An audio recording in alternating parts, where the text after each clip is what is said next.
Labas vakaras visiems. Labai džiaugiuosi, matydama čia tiek daug žmonių. Iš tiesų, tokį vakarą labai dėkoju bibliotekai, labai džiaugiuosi ir sveikinuosi su bibliotekos direktorė, kuri yra irgi tarp mūsų. Ir šiandien čia esu nuo Klaipėdos vokiečių bendrijos. Klaipėdos vokiečių bendrijos susitikimų ir kultūros centras vadinasi Simono Dacho namais. Ir kitais metais šitai Simonui Dachui bus 420. Prieš metus jau pradėjome minėti šitą datą įvairiausiais renginiais ir manau, kad šiandien yra vienas iš tokių galbūt įdomiausių mūsų šių metų renginių. Labai džiaugiuosi, kad Klaipėdos universiteto Baltijos regiono archeologijos ir istorijos instituto direktorius daktaras Vasilijus Safronovas šiandien pas mus ir labai intriguojančių pavadinimų pakvietė mus visus į savo pranešimą. Taigi, gerbiamas Vasilijau, prašau jūs prie mikrofono ir užleidžiu šitą sceną.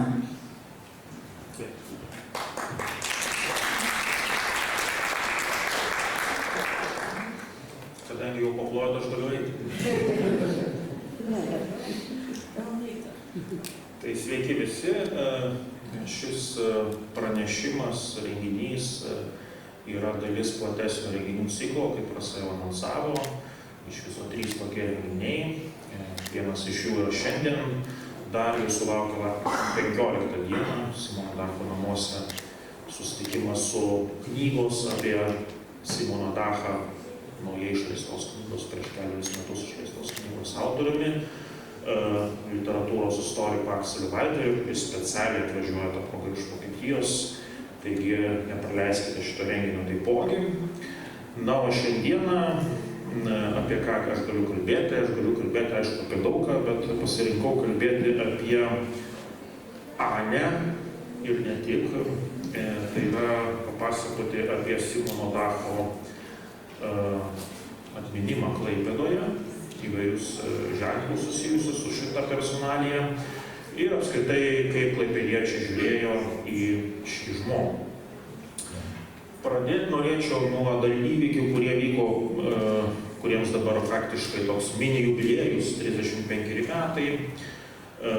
Nežinau, čia yra, kaip matau, iš veidų yra pakankamai nemažai žmonių, kurie teoriškai turėtų būti šitų įvykių liudininkai, galbūt netgi dalyviai. Prieš 35 metus į Klaipėdą buvo atitempta Anė iš Vokietijos, tokiu keistų laivų, kurio pavadinimą aš vėliau paminėsiu. Žodžiu, buvo nuspręsta Klaipėdoje atkurti paminklą Taravos Anikiai. Paminklą, kuris Klaipėdoje originaliai stovėjo nuo 1912 metų, per Antrąjį pasaulinį karą jo pabaigoje ar pirmaisiais pokario metais, nežinia, būdingo. Na ir štai idėja, kuri suvienija klaipėdiečius ir buvusius šito krašto gyventojus, kurie pasitraukė priverstinai į Vokietiją karo pabaigoje pokariu, atstatyti paminklą. Čia aš noriu atkreipti dėmesį, kad šitas paminklas buvo atstatytas praėjus 10 dienų po Berlyno sienos griūties, kai dar egzistuoja Sovietų sąjunga. Gorbačiovas tik ruošiasi vizitui į Lietuvą, pamokyti lietuvius, kad jūs likite Sovietų sudėtyje, o jokia Lietuvos nepriklausomybė dar nepaskelbta. Tai žodžiu, Sovietų sąjungos ribose yra atstatomas, kaip kai kas sakė, tuo metu Klaipėdoje, vokiškas paminklas. Tai štai Taravos Anikė atsiranda Klaipėdoje, ir aišku, kyla klausimas, o tai kodėl šita dama ant postamento atsiranda Klaipėdoje, šitam kontekste, reformų kontekste, perestroikos kontekste, persitvarkymo kontekste. Kodėl šita personalija arba personažas yra pasirenkamas ir kodėl būtent šitas paminklas yra atstatomas, o ne koks nors kitas. Tai yra visas kompleksas klausimų, kurie yra įdomus, nebūtinai aš juos visus atsakysiu šiandien, bet kai kažką galbūt ir atsakysiu. Trumpai priminsiu istoriją šito atstatymo, kaip čia pasakyti, su mikrofono gal tai bus paprasčiau. Žodžiu, istorija prasideda nuo to, kad į Klaipėdą atvyksta 87 metais toksai Hansas Radzivilas, arba Radvila, trumpai kalbant, kuris yra Klaipėdos krašto išeivis arba priverstinis migrantas. Jisai atvyksta į Klaipėdą, nueina ten į valdžios įstaigas ir pakiša idėją, kad gal reikėtų čia tą paminklą atstatyti. Nu ir vat, kadangi yra perestroikos kontekstas, kažkaip klaipėdiečiai užsikabina su šitą idėją, jie nusprendžia, kad tikrai tą verta padaryti. 88-89 metais vyksta ten dėrybos, pasitarimai, kadangi kaip ir nelabai aišku, o tai kokią medžiagą naudojantis tą paminklą atstatyti, bet tada kažkur Vokietijoje, kažkokiam aukcione ar turgelėje kažkas pamato miniatiūrinę originalios skulptūros kopiją, kuri ir padeda visą šitą reikalą spręsti. Iš jos yra atkuriama originalaus dydžio figūra, žodžiu, ir štai šitas Vokietijoje pagamintas kūrinys, kurio kopijos autorius yra Haroldas Hakė, o originalo autorius buvo kitas skulptorius, Arnoldas Kiūnė. Jinai yra pargabenama motorlaivių kompozitorius Borodino į Klaipėdą spalio 14 dieną. Šio motorlaivių atvyksta dar keli žmonės. Gerhardas Vilovaitas, kuris yra ne tik istorikas, bet ir specialiai Vokietijoje įkurtos draugijos Enchen von Taro pirmininkas. Taip pat Maja Ellerman Mollenhauer, kuri yra Ernsto Mollenhauerio dukra. Tie, kas susipažinę su Nidos kontekstu, žino, kas tas toks. Na ir taip toliau. Žodžiu, šitie visi žmonės atvyksta, pargabena štai šitą skulptūrą. Tiesa, reikia pasakyti, kad tai nebuvo vien vokiečių dovana, nes klaipėdiečiai iš savo pusės taip pat turėjo šį tą padaryti. Tuo metu vyko kaip tik dramos teatro rekonstrukcija ir pabaiga. Tai klaipėdiečiai iš savo pusės darė grindinį, žodžiu, ruošė fontaną, žodžiu, buvo toks bendras projektas ir vainikuota viskas buvo lapkričio 18 dieną, 89 metais, švęsime po 3 savaičių 35-metį, Taravos Anykė iškilmingai atidengiama, aikštėje, kuri tiesą sakant iki šiol neturi oficialaus pavadinimo, bet dažniausiai vadinama Teatro aikšte. O po tos skulptūros atsiradimo pradedama vadinti Anykės aikšte liaudyje. Na ir aišku, kyla klausimas, kaip sakiau, prieš 35 metus visą tai vyksta. Kaip čia dabar yra su Simonu Dachu ir Taravos Anykė? 100 metų mokslininkai jau sako, kad Simonas Dachas nėra Taravos Anykės autorius. Nėra jokių faktų, kurie leistų patvirtinti šitą teiginį. Problema yra ta, kad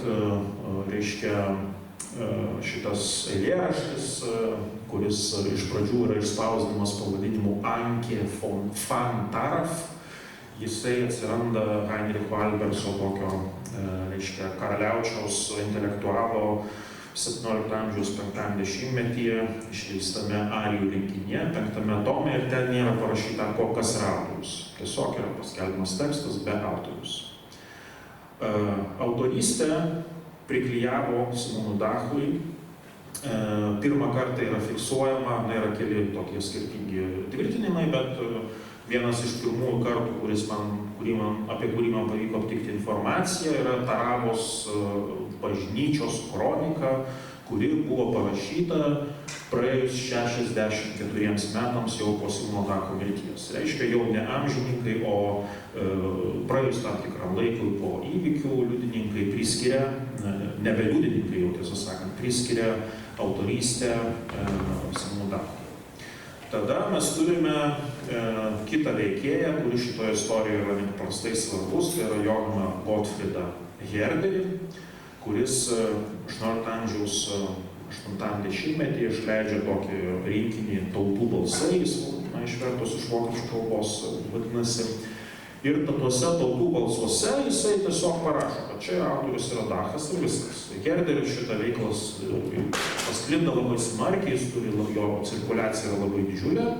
Ir štai Herderis ir yra promautintojas, kaip šiandien sakytumėme, tos idėjos, kad Taravos Anikė yra Simono Dacho kūrinys. Tuo neabejojo ir klaipėdiečiai, kada jie statė paminklą 12 metais. Todėl jie ir pasirinko Taravos Anikę, nes šiaip tai ne Taravos Anikė, jie norėjo pagerbti, o Simoną Dachą. Bet pasirinko štai tokį būdą, reiškia, jam įamžinti, reiškia, apie tą būdą ir kodėl jis toks pasirinktas, aš dar pakalbėsiu šiek tiek vėliau. Na, o kad abejonės, reiškia, tuo, kad Simonas Dachas iš tiesų yra šito eilėraščio autorius, jos yra nenaujos, aš jums čia pateikiu fragmentą iš lygiai prieš 100 metų laikraštyje Memel Dagblad paskelbtos publikacijos, kurios antraštė yra tokia: Wer ist der Dichter des Ännchen Fontaro? Kas yra Ännchen Fontaro arba Taravos Anikės, kūrėjas, sakykime, autorius. Čia yra pasakojama apie tokį profesorių Valterį Cisemerį, kuris yra žinomas karaliaučiaus tuo metu literatūros ir šaltinių, šiaip istorijos šaltinių žinovas. Ir Valteris Cisemeris 24 metais karaliaučiuje skaito paskaitą, o paskui paskelbė straipsnį, kuriame tvirtina, kad nėra jokių duomenų sakyti, kad Dachas yra Taravos Anikės autorius ir kad tikriausiai, anot Cisemerio, galėjo būti taip, kad autorius buvo pats Heinrichas Albertis, kuris ir paskelbė šitą Simono Dacho kūrinį jau minėtose arijose.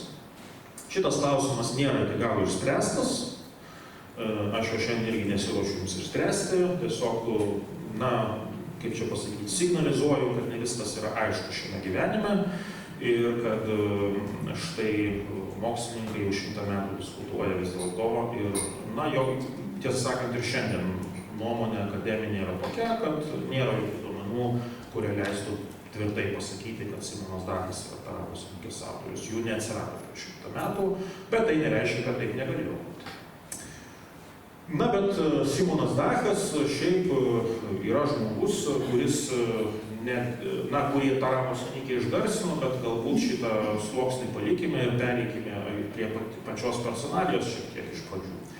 Tai priminsiu tiesiog, daugelis turbūt žinote, kadangi atėjote šitą paskaitą, kas jis toks, bet priminsiu pagrindinius faktus. Žodžiu, gimsta žmogus Klaipėdoje, Memelyje 1605 metais, gyvena šiame mieste palyginti trumpai, vėliau išvyksta į Karaliaučių, ten pragyvena 53 metus su trupučiu, miršta nuo džiovos arba tuberkuliozės, sukūręs šeimą, vaikų ir visą kitą. Karaliaučiai jisai įsitvirtina tuo, kad, pagarsėja tuo, kad jisai kūrė proginę poeziją 17 amžiuje, labai populiarus žanras, vestuvės, laidotuvės, koks nors specialus įvykis. Žmonės užsako poetui sukurti poezinį kūrinį, kuris ta proga yra ne tik kartais paskaitomas, bet ir spausdinamas. Tai štai 1400 tokių kūrinių yra sukurta Dacho ir dauguma jų yra vokiečių kalba, kas tuo metu nebuvo savaime suprantama, nes vokiečių kalbos poezija dar tik prasidėjo šita kalba. Taip pat yra dalis lotynų kalba, ir labai vienetiniai atvejai senąja graikų kalba. Karaliaučiaus universitetas yra akademija Simono Dacho. Šitame universitete Simonas Dachas jisai ten studijuoja, jisai tampa poetikos profesoriumi 39 metais, būdamas 34. Tuo metu dekanai ir rektoriai universitetuose rotuodavosi kas metus, tai jis buvo net 5 kart filosofijos fakulteto dekanas ir 1 kartą jį išrinko net Karaliaučiaus universiteto rektorium, žodžiu, very important person, kaip sakant. Ir taipogi žinoma, kad literatūros istorija, jau žiūrint iš šiandienos pozicijų, neabejojama tuo, kad Simonas Dachas 17 amžiuje yra svarbiausias Prūsijoje poezijos kūrėjas, taipogi prisidėjęs prie visos vokiečiakalbės kultūros arba literatūros plėtros. 17 amžiuje laikomas vienas iš tokių svarbiausių ankstyvojo baroko kūrėjų vokiečiakalbėme kontekste.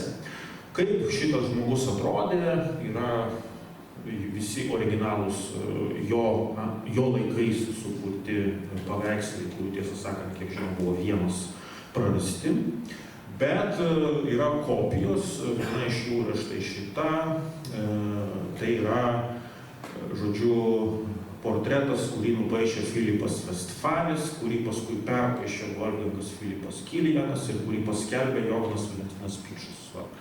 Jeigu taip labai tiksliai pasakyti, yra kelios versijos, bet iš esmės tai daugmaž vienintelis vaizdelis šito žmogaus. Tai suprantam, kad nuotraukų tuo metu nebuvo, Facebooko nebuvo, interneto nebuvo, Instagramo irgi nebuvo. Žodžiu, žmonės galėdavo būti įamžinti portrete, tik tada, kada jos kas nors specialiai nutapydavo, kaip buvo čia šiuo atveju.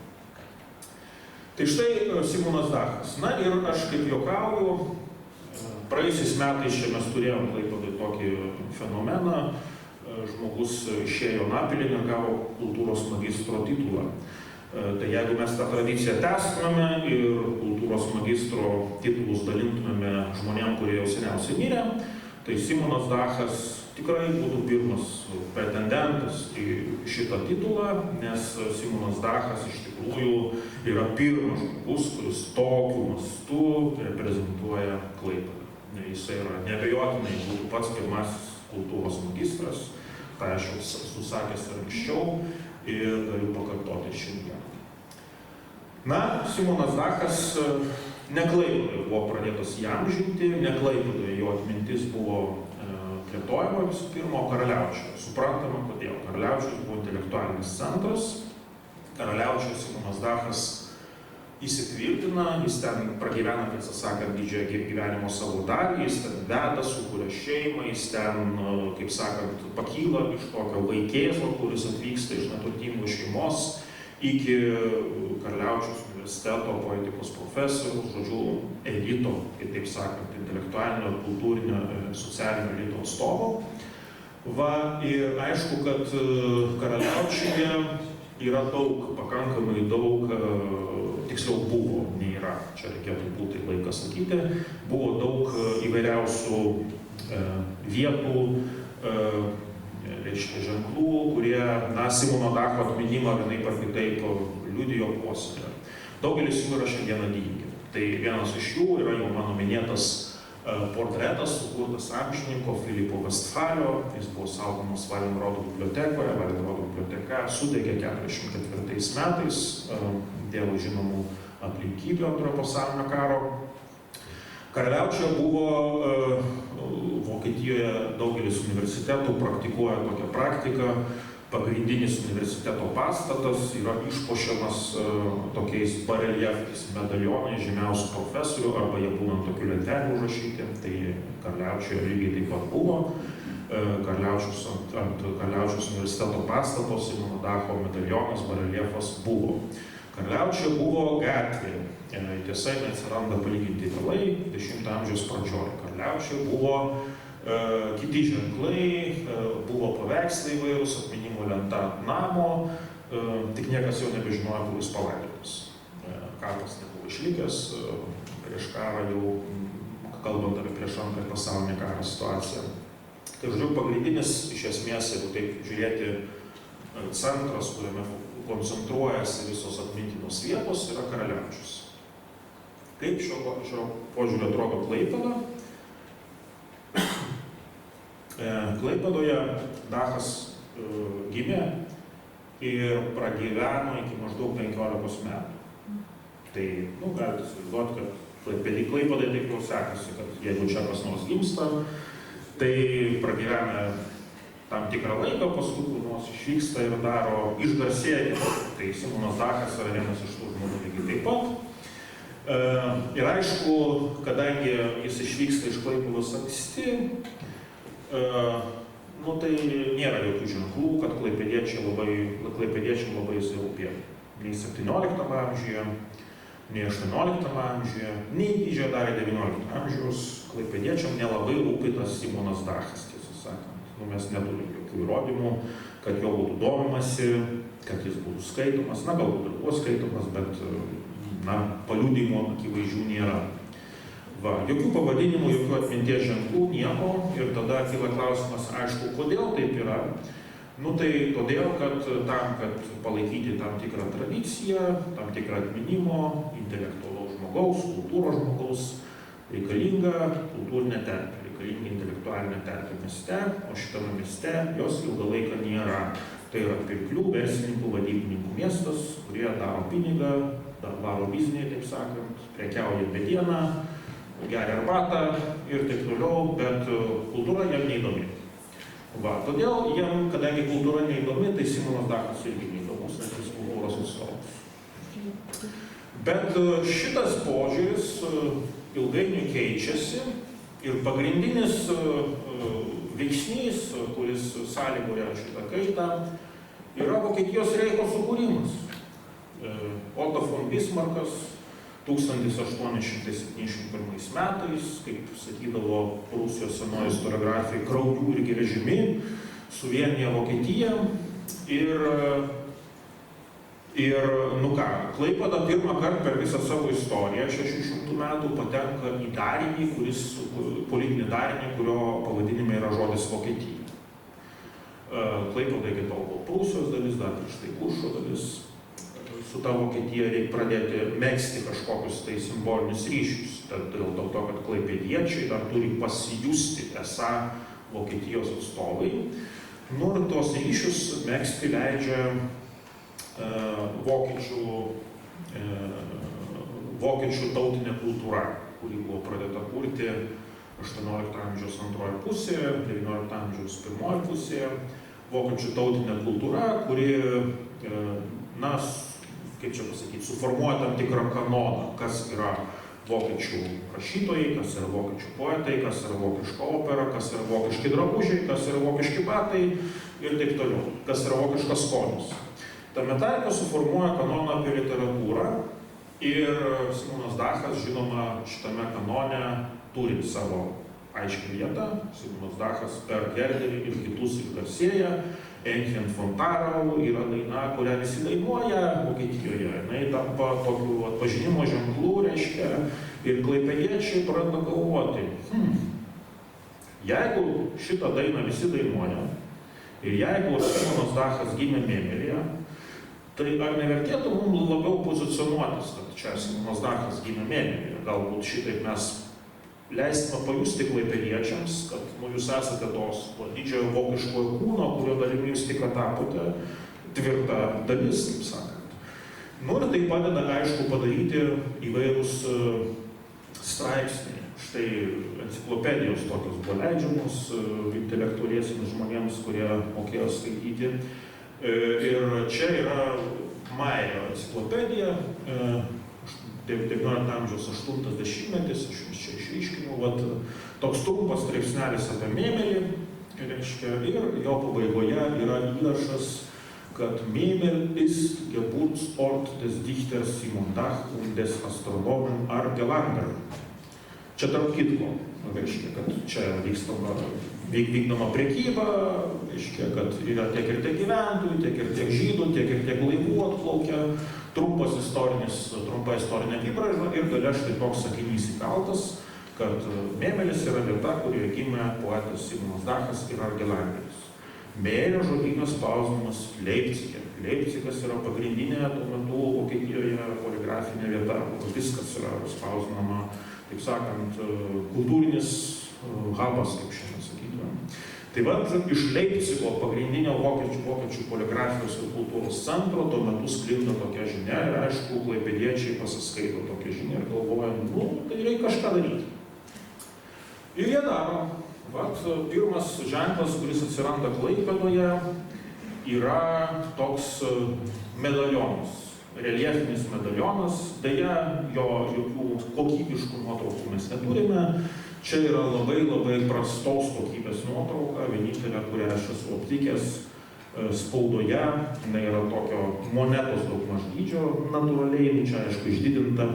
Tai žodžiu, Simono Dacho medalionas atsiranda ant Švento Jono bažnyčios fasado. Aš jums pažymėjau ant dabartinio rekonstrukcinio brėžinio, kuri vieta tai yra konkrečiai. Ir čia yra pasiimtas, čia nėra kažkoks naujas kūrinys, originalus kūrinys. Jau minėjau, kad Karaliaučiaus universiteto pastatas yra tokiu medalionu, be kitų medalionų papuoštas, tai klaipėdiečiai paima ir, kaip čia nebuvo pačių klaipėdiečių iniciatyva, nes tiesą sakant, tai buvo dovana. Prūsijos švietimo ministras padovanoja šitą medalioną gimnazijai Klaipėdos, o ta gimnazija nelabai turi kur jo dėti, ir tada sugalvojama, kad gal pakabinkime, įmontuokime jį į štai šitą Švento Jono bažnyčios vakarinio fasado, bokšto vakarinio fasado. Tai va pirmasis ženklas. Simono Dacho, toks švelnus, praktiškai ant kapinio paminklo, kaip sakant, variantas. Kodėl Švento Jono bažnyčia tiesa, tai Simonas Dachas be visų kitų dalykų yra nusipelnęs tuo, kad sukūrė pirmąjį eilėraštį apie Klaipėdą, apie Mėmelį, pirmąjį bet kada sukurtą eilėraštį, ir tiesą sakant, jų nėra tiek daug, tai galima sakyti, kad šio požiūris irgi Klaipėdos kultūros magistras, ir tame eilėraštyje jisai aprašinėja, kaip dėl pylimų, ten visokiausių statybos, žodžiu, yra griaunama mokykla, kunigo namas ir dar kažkas, tai ta mokykla ir kunigo namas buvo daugmaž toje vietoje, kur stovėjo ta bažnyčia, kaip buvo galvojama tuo metu. Tai va dėl to ir įmontavo į šitą bažnyčią, kuri šiaip buvo atminties tokia saugykla, ten buvo įvairios atminimo lentos ir visa kita, ką turėjo žinoti kiekvienas klaipėdietis, prisiminti kiekvienas klaipėdietis apie save ir savo miestų istoriją. Kitas atminimo ženklas buvo gatvė. Klaipėdoje buvo toks lazaretas, ligoninė pirmoji viešoji, kuri buvo daugmaž ten, kur dabar Vytauto Didžiojo gimnazija stovi. Ir dėl to toje vietoje buvusi gatvė gavo pavadinimo Lazareto gatvė, Lazaretštrasė. Bet 1905 metai yra kontekstas, kuriame yra minimas Simono Dacho 300-metis, apie tai yra aktyviai kalbama. Rytų Prūsijoje, tame tarpe Klaipėdoje Mėmelyje pradedama diskutuoti, net lietuvišką atseit-knygą, kurią skaito lietuvių valstiečiai, rašo apie Simoną Dachą ir apie jo 300-metį. Ir štai šitame kontekste 1905 metais viena gatvė Klaipėdoje yra pavadinama Simon Dachstrasse. Šita gatvė reiškia, dar vėliau yra pratęsiama 1933 metais, tas pats pavadinimas yra ir tasai uždedamas, ir žodžiu, tas pavadinimas egzistuoja Klaipėdoje, kaip čia išeina, 48 minus 2005, 43 metus. 43 metus Klaipėda turi pavadinimą Simon Dachstrasse arba Simono Dacho gatvė, kur tai yra, va čia jums yra akivaizdus liudijimai, kaip sakant, įrodymai. Buvo toksai mokesčių inspektorius, Kvantas, kuris parengė Klaipėdos planą, jo yra iš viso 3 laidos, tai palyginus pirmąją laidą ir antrąją laidą ir matome tą pokytį. Čia yra Lazaretštrasė, ten yra Simon Dachstrasse. Tai yra gatvė, dabartinė Simono Daukanto gatvės atkarpa tarp Šimkaus gatvės ir Donelaičio ir Neries, o vėliau dar buvo pratęsta iki pat Trilapio gatvės. Žodžiu, Simono Dacho gatvė. Antras memorialinis ženklas Klaipėdoje. Trečias ženklas, žinoma, buvo paminklas. Kontekstas vėlgi proginis, visiškai proginis, 1909 metai, tik atšventėm 300 metų mirties jubiliejų, dabar gimimo jubiliejų, dabar atšvęskim 250 metų mirties jubiliejų. Po 4 metų, žodžiu. Tame kontekste Klaipėdoje intelektualinė publika pradeda rutulioti idėją, kad statykim paminklą, nes reikia kažkaip įamžinti Simoną Dachą. Diskusijos plėtojasi dėl to paminklo, žodžiu, kas tai turi būti, galiausiai apsisprendžiam, kad tai turi būti Aravo Sanikė. Kaip tą paminklą pastatyti, pinigų nėra, kaip visada, tai surengiamos šventės liaudžiai, liaudis vaikšto į Kopgalį, žiūri atrakcionų, klausosi kapelų ir chorų, moka pinigą už tai ir taip renkami pinigai, per tokias Simono Dacho šventės. Ir tokiu būdu šitas paminklas yra sukaupiamas pakankamas kapitalas šitam paminklui atsirasti. 1912 metų, gegužės 19 dieną, skulptoriaus iš Šarlotenburgo, šiandien Berlyno dalis, Arnoldo Kiūnės sukurtas kūrinys yra atidengiamas iškilmingai. Na, čia yra dabartinis vaizdas, kaip tai atrodo prieš tai, irgi galima pasižiūrėti. Klaipėdiečiai jį vadino Simondachbrunnen šuliniu, Simondacho šuliniu. Reiškia, toksai šulinys, šulinys dėl to, kad ten vanduo yra, taip ar ne, ir šiandien. Tai, žodžiu, trečias ženklas. Dar buvo ketvirtas ženklas. Mokykla. Simono Dacho mokykla. Simono Dacho mokykla, kada šitas pavadinimas atsiranda, mes tiksliai iki šiol nežinome, bet spėjama, kad tai yra susijęs su apie 1932 metus vykusią rekonstrukciją, kada pastatas, kuris buvo pastatytas senosiuose miesto kapinėse, ne tose kapinėse, kur šiandien yra skulptūrų parkas, bet tose kapinėse, kuriuose buvo vėliau kurtas naujasis parkas, kurį mes dar vadiname Naujojų sodų, dėl to yra Naujojo sodo gatvė. Žodžiu, ten buvo baptistų bažnyčia, Luizės gimnazija, visa kita, ten buvo kapinės nuo 18 amžiaus vidurio iki 19 amžiaus pradžios. Tos kapinės buvo ramiausiai uždarytos ir ant jų buvo vienoje dalyje užveistas parkas, kitoje dalyje pastatyti pastatai, jokių problemų tuo metu tai nekėlė klaipėdiečiam. Vienas iš tų pastatų buvo mokykla, kuri keitė pavadinimus, kaip čia pasakyti, pirmą kartą ten įsikūrė po didžiojo gaisro 1855 metais. Na ir galiausiai paskutinis naudotojas tos mokyklos yra toks jungtinis dalinys, Balasto aikštės mergaičių mokykla, yra apie 20-uosius metus sujungiama su kita mokykla, Rosgarteno mergaičių mokykla. Ir šitom dviem jungtiniam mokyklom apie 1932 metus yra duodamas pavadinimas Simono Dacho mokykla, jums įrodymas dar vienas rektor Meijer, tai čia direktorius, tuo metu visų mokyklų direktoriai buvo vadinami rektoriais. Tai čia rektorius Meijeris yra žmogus, kuris vadovavo tai mokyklai, adresas Neuer Park 4. Ir tai yra susiję, kaip sakiau, su štai ta rekonstrukcija. Čia pastatas po rekonstrukcijos, jeigu įsivaizduojate, žodžiu, šita pastato dalis yra originalioji, reiškia, ir architektas nusprendė, kad reikia pratęsti tiesiog pastatą išilgai ir kad tai nebūtų labai nuobodu, nusprendė, kad, reiškia, per centrą reikia padaryti tokias arkas. Tai taip atrodė tas pastatas, kaip jis atrodo šiandien, galime pažiūrėti. Nebe taip simpatiškai galbūt, bet čia skonio reikalas. Tai žodžiu, Simono Dacho mokykla. Dar vienas dalykas, kuris atsiranda Klaipėdoje susijęs su Simonu Dachu. Na ir paskutinis dalykas yra draugija. Draugija, kuri užėmė masonų ložę. Masonų ložė buvo Liepų gatvėje, masonų ložė Memphis. Masonai Hitleriui atėjus į valdžią netokie tampa populiarūs. Masonų ložė ten kažkokiu būdu užsidaro ir šitą pastatą užima, jame įsitvirtina, gauna jį tokia draugija, kuri yra įkūriama Klaipėdoje 4 dešimtmetyje, lietuviškai nevadinosi Simono Dacho draugija, vokiškai Simon Dach Vereinigung. Vadovavo tai draugijai toks Rudolfas Naujokas, kuris klaipėdiečiams, kurie domisi kraštotyra, žinomas kaip daugelio tekstų autorius kraštotyrinių to meto. Ir ką ta draugija veikia, tiesą sakant, nelabai yra daug informacijos. Žinome, kad to pastatu naudojasi ten įvairios draugijos kitos.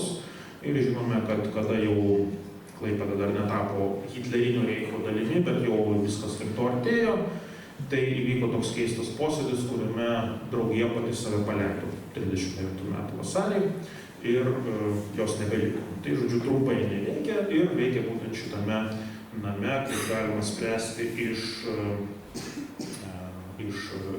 adresų knygų. Tai va, žodžiu, 5 dalykai, apie kuriuos galima kalbėti, kaip klaipėdiečiai prisiminė, pagerbė Simoną Dachą kaip matėte, visą tai vyko faktiškai 20 amžiaus pirmoje pusėje, tik tai vienas medalionas atsiranda 19 amžiuje. Na, tolesnė istorija, žinoma, yra, kaip čia pasakyti, nelinksmai nuteikianti, nes nieko nebeliko. Visi Simono Dacho ženklai atminimo buvo Klaipėdoje sunaikinti. Paskutinis iš jų gatvė. Po karo dar kurį laiką, 45-8 metais, šitas pavadinimas egzistavo Simono Dacho gatvė, rusiškai vadinosi ulica Simono Dacho. Bet Klaipėdoje apie 47-8 metus vietiniai partiniai funkcionieriai labai aktyviai ruošė įvairius projektus, kaip čia pervadinti gatves. Na ir tuo metu buvo populiarūs įvairūs veikėjai, tokie kaip Stalinas, Kirovas ir taip toliau. Tai čia yra vienas iš pasiūlymų, jis nebuvo gyvenimas tiesa, bet vienas iš pasiūlymų 47 metų, kuris išplaukė iš klaipėdiečių komunistų į Vilnių buvo pasiūstas, pervadinkim Stalingrado gatvę. Reiškia šitą gatvę. Jis nebuvo patvirtintas, Vilniuje kažkaip tai užteko galbūt proto, nes Vilnius patvirtino kitą pavadinimą, kuris tiesa yra irgi pakankamai įdomus.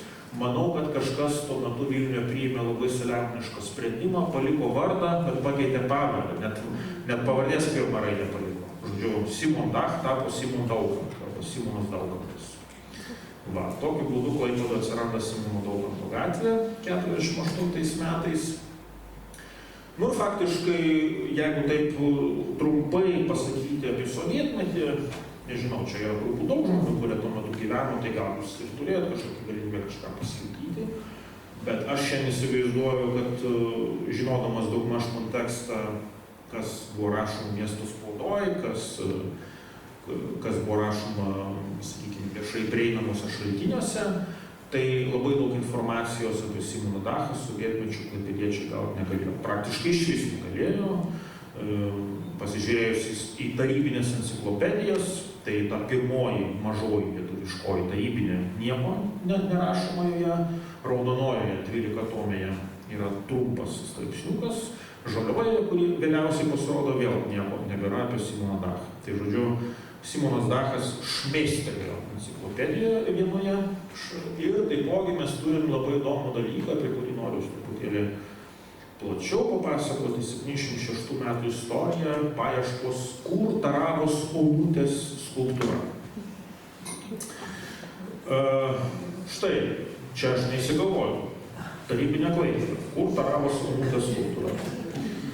76 metais yra tokia istorija, kurią man pasakojo ir Dionizas Varkalis prieš daug metų, kada aš su juo kalbėjau apie tai, jisai man patvirtino, kad taip ir yra, visa tai, kas čia aprašyta, yra visiška tiesa. Žodžiu, Klaipėdoje sklido gandai, kad nedingo tas paminklas, kažkur jis yra pakavotas, reiškia, ir kažkas jį turi, ir šitos gandus dar sustiprina tokia istorija, kai vienas moksleivis, kaip čia aprašyta tame straipsnėje, ateina pas Dionizą Varkalį ir sako, žiūrėk, aš ten vieno namo pasienyje, kaip čia parašyta prie sienos suprask namo, matau, kad yra labai panašus dalykai į tai, iš ko buvo pagamintas tas fontanas. Ir Varkalis pasako, kad iš tikrųjų ten nuėjo, net minėjo tą vietą, žodžiu, prie dabartinio Vaivos kino teatro, kur buvo Bangos kavinė kažkada, ir ten iš tikrųjų tai pamatė, ir jie užsivedė, kad reikia spausdinti miesto laikraštyje publikaciją, kurios autorius yra toks Vladas Nausėdas, mokytojas, raštotyrininkas, žinomas žmogus Klaipėdoje tuo metu. Jie taip rašo, kad maždaug klaipėdiečiai, ieškokime, kur Taravos Onutės skulptūra. Straipsnis pasirodė, autoriam lygtai nieko nenutiko dėl to, kad toks pasirodė straipsnis, aišku, niekas tos skulptūros nerado. Tiesa, Dionizas Varkalis pasakoja, kad kai kilo visą šitą istoriją, to postamento labai greit neliko toje vietoje, kur tas moksleivis jį pamatė, tai matyt kažkas nusprendė, kad gal nereikia šito dalyko. Bet viskas baigėsi laimingai, viskas baigėsi 89 metais, kada paminklas buvo atstatytas. Na ir dabar, aišku, dar turiu šiek tiek galbūt laiko, tai kontekstas. Du pasikeitę kontekstai. Mes su Simonu Dachu šiandien Klaipėda turbūt irgi vis dar tapatinamės pirmiausia per šitą paminklą, kuris, kaip sakiau, net neaišku, ar yra apskritai susijęs su Dachu, nes didelis klausimas, ar Taravos Anikė yra jo kūrinys. Nepaisant to, yra ir labai įdomi pasikeitę kontekstai. Esu rašęs ir noriu pakomentuoti truputėlį. Simono Dacho paminklas 12 metais Klaipėdoje atsiranda vokiečių nacionalizmo kontekste. Jį reikia interpretuoti vokiečių nacionalizmo kontekste. Tai yra būdas, kaip vietos vokiečiai tiesia tiltus su Vokietija. Jie suvokia, kad šitą dainą visi dainuoja visoje Vokietijoje. Jie suvokia, kad mes norime stiprinti savo vokiškumą ir tai yra būdas. Reiškia, toks būdas. Maža to, tyrinėtojai, kurie tyrinėja vokiečių nacionalizmą, sako, kad buvo dvi jo versijos. Viena tokia buvo labiau santūresnė, monarchistinė tokia, o kita buvo labai radikali. Tai pagal visus parametrus šitas paminklas vis dėlto tai radikaliai nacionalizmo versijai priskiriamas dėl daugelio priežasčių, kuriuos čia galbūt nekomentuosiu. Bet iš principo tai buvo paminklas, kuris tilpo į to meto kanoną, paieškų kanoną, kaip klaipėdiečiai ieško sąsajų, tiesias sąsajas su Vokietijos reichu. Sąsajas, kurios nebuvo savaime suprantamos 20 amžiaus pradžioje. 89 metais, kada šitas paminklas buvo atstatomas, visas tas kontekstas visiškai neturėjo jokios reikšmės. Apie jį, tiesą sakant, niekas nežinojo, nes Jonas Totoris, kuris atliko tyrimus tuo metu, jis, aišku, rašė iš menotyrinės pusės, jis tą ideologinę potekstę visiškai nesidomėjo. Ir tie vokiečiai, kurie atvažiavo, irgi jos, tiesą sakant, nelabai prisiminė. Tai, žodžiu, paminklas buvo statytas, kaip buvo rašoma spaudoje, kaip meilės ir santarvės simbolis. Niekas net prisiminė apie tai, kokias konotacijas jis turėjo prieš 80 metų. Va. Tai Simonas Dachas, kuris 89 metais leido klaipėdiečiams pirmą kartą pajusti, kad jie grįžta į normalumą, į normalybę, į situaciją, kuris, kaip čia pasakyti, visoje Lietuvoje tuo metu buvo toks kontekstas, kad buvo ieškoma būdų, kaip atkurti prarastus ryšius su praeitimi, su ikikarinė praeitimi. Tik visoje Lietuvoje tas normalusis periodas prieš sovietmetį buvo mūsų istorija, lietuviška istorija, tarpukarinė istorija. Čia Klaipėdoje jokios lietuviškos tarpukarinės istorijos nebuvo, arba jinai buvo labai siaura, kaip čia pasakyti, buvo labai mažai pasirinkimų. Tai Simonas Dachas buvo klaipėdietiškas variantas, kaip atkurti tą ryšį su normaliuoju periodu, ikikariniu periodu. Ir ko gero pirmas toks atvejis, neskaitant to, kad, aišku, tuo metu vyko gatvių pavadinimų, kai kurie atkūrimai ir taip toliau. Tai Simonas Dachas ir Klaipėda, žodžiu, tuo noriu baigti. Kuo ir pradėjau, 95 metai, švęskime, jeigu turite klausimų, bandysiu kažką dar